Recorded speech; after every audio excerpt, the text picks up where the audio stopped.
فاسألوا أهل الذكر إن كنتم لا تعلمون۔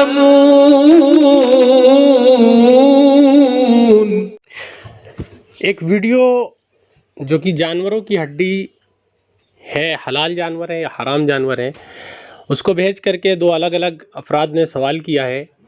ویڈیو سوال کے ساتھ ارسال کی ہے جو آپ بھی دیکھ سکتے ہیں۔ عبداللہ صاحب لکھتے ہیں کہ اس ویڈیو میں جو نظر آ رہا ہے اس کے بارے میں آپ کی کیا تحقیق ہے؟ مطلب حرام جانوروں کی ہڈی سے تیار کردہ تسبیح مالا وغیرہ کے متعلق کیا حکم ہے، اور یہ بھی نہ پتہ ہو کہ آیا جانور حلال نسل سے ہے یا حرام کی قبیل سے۔ اور اسی ویڈیو کے متعلق عدنان صاحب ہیں، ایران سے سوال کرتے ہیں، جو تسبیح جانوروں یعنی حلال جانور ہوں یا حرام کی ہڈی سے بنی ہے، اس کا کیا حکم ہے؟ تو ان دونوں کا مجموعی طور پر جواب دیا جاتا ہے۔ وعلیکم السلام ورحمۃ اللہ وبرکاتہ۔ بسم اللہ الرحمن الرحیم۔ الجواب وباللہ التوفیق۔ آپ حضرات کے ذریعے ارسال شدہ ویڈیو مکمل دیکھی گئی، جس سے یہ تو واضح ہے کہ ہڈیوں کے ذریعے تسبیح و دیگر استعمالی اشیاء تیار کی جا رہی ہیں۔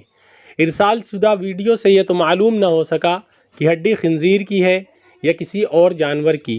بہرحال ہڈی سے تیار شدہ تسبیح و دیگر اشیاء کا حکم شرعی یہ ہے کہ معقول اللحم یعنی وہ جانور جن کا گوشت کھایا جاتا، یا غیر معقول اللحم وہ جانور جن کا گوشت نہیں کھایا جاتا، ان جانوروں کی ہڈی خشک ہونے کے بعد پاک ہو جاتی ہے، اگرچہ جانور مردار کیوں نہ ہو۔ اس سے انتفاع جائز ہے۔ البتہ خنزیر اور آدمی کی ہڈی اس حکم سے مستثنیٰ ہے۔ خنزیر کی ہڈی نجس العین ہونے کی وجہ سے پاک نہیں ہوگی، اور آدمی کی ہڈی کرامتاً استعمال کی اجازت نہیں ہے۔